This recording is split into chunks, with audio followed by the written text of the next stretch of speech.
안녕하세요. 학점은행지 학습 플래너 석훈쌤입니다. 전문대를 졸업하신 분께서 인생을 살아가다 보면 학벌과 무관하게 4년제 대졸자라는 타이틀이 필요한 상황이, 쉽게 말해 학력의 필요성이 생기는 상황이 생각보다 많이 있으실 텐데요. 그럴 때 다들 학력 개선을 위해서 방통대나 사이버대나 야간대나 학점은행제 같은 다양한 방법을 한 번씩은 찾아보셨을 겁니다.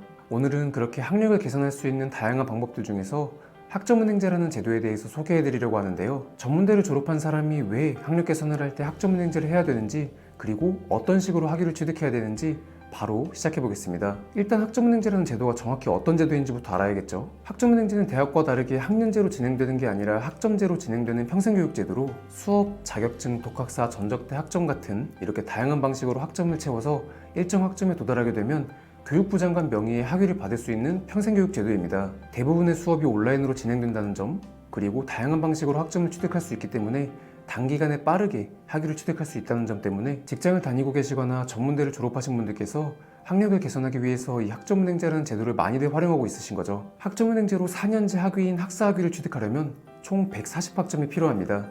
그럼 여기서 두 가지의 경우로 나눠볼 수 있는데요. 학부 시절 전공과 유사한 전공으로 이어서 학위를 취득하느냐, 아니면 학부 시절 전공과 완전히 다른 타전공으로 학위를 취득하느냐, 이렇게 나눠볼 수 있겠죠. 전자의 경우에 해당하는 유사 전공으로 학위를 취득한다고 가정해 보겠습니다. 보통 2년제 전문대졸자를 기준으로 대학을 졸업할 때 보면 한 80학점 정도를 가지고 대학을 졸업하게 되실 텐데요. 내가 만약 전문대도 컴퓨터공학 전공으로 졸업을 했고 학점은행제로 취득할 학위의 전공이 컴퓨터공학 전공이라고 한다면, 이런 경우 결론부터 말씀드리자면 최대 학점에 해당하는 80학점을 전부 다 가져올 수 있다고 봐주셔야 합니다. 예를 들어 대학에서 전공 과목으로 수강했던 C 언어나 데이터베이스 같은 과목들은 학점은행제 컴퓨터공학에서도 전공학점으로 인정이 될 테니까 대부분의 전공 수업은 전공학점으로 등록이 될 거고, 나머지 교양학점은 교양학점대로 전부 가져올 수 있기 때문에 이처럼 동일하거나 유사한 전공으로 학위 과정을 준비해 본다면 대부분의 학점을 가져올 수 있다고 봐주셔야 되고, 이제 부족한 60학점만 채워주신다면 조금 쉽게 학위를 취득해 볼 수 있는 거죠. 다음으로는 졸업한 대학의 전공과 학점은행제를 취득할 학위의 전공이 다른 경우를 가정해 보겠습니다. 졸업한 대학의 학과와 유사한 전공이 학점은행제의 표준교육과정에 전공으로 개설되어 있지 않거나 온라인 수업과 전공 자격증만으로 전공학점을 채우기 어려운 특수전공으로 대학을 졸업하신 분이라면 온라인 수강으로 학위를 취득할 수 있는 전공들 중 한 가지를 선택해서 쉽게 말해 학부 시절 전공과 다른 전공으로 학위 과정을 진행해 주셔야 하는데요.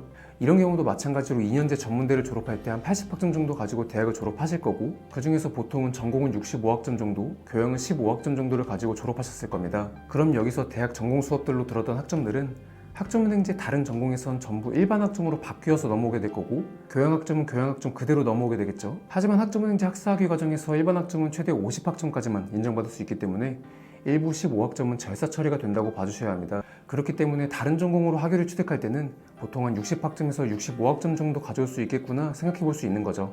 아무튼 조금은 복잡한 설명이 됐던 것 같은데 정리해보자면, 졸업한 대학의 전공과 다른 전공으로 학점은행제 학위를 취득한다면 전적대 학점은 65학점 정도, 이렇게 전적대 학점을 끌고 올 수 있는 거라고 생각해 주시면 되겠습니다. 가져올 수 있는 학점에 대해서 알아봤고 소요되는 기간에 대해서 알아봐야겠죠. 유사 전공으로 준비하시는 분이라면 보통 8개월 정도면 학위 취득이 가능하고, 다른 전공으로 학위를 취득하실지라도 1년 정도면 충분히 학위 취득이 가능합니다.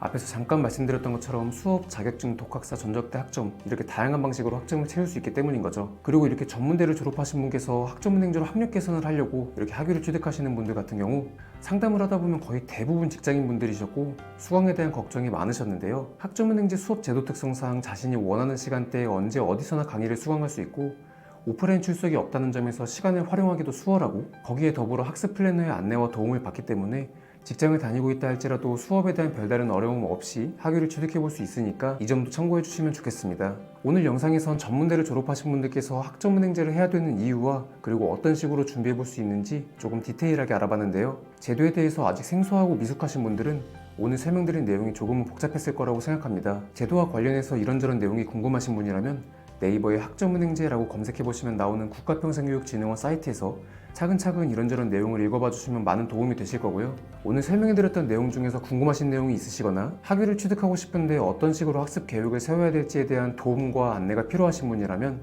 위에 나와 있는 카카오톡 아이디를 통해서 저에게 연락 남겨주시면 제가 확인해서 답변 도와드릴 수 있도록 하겠습니다.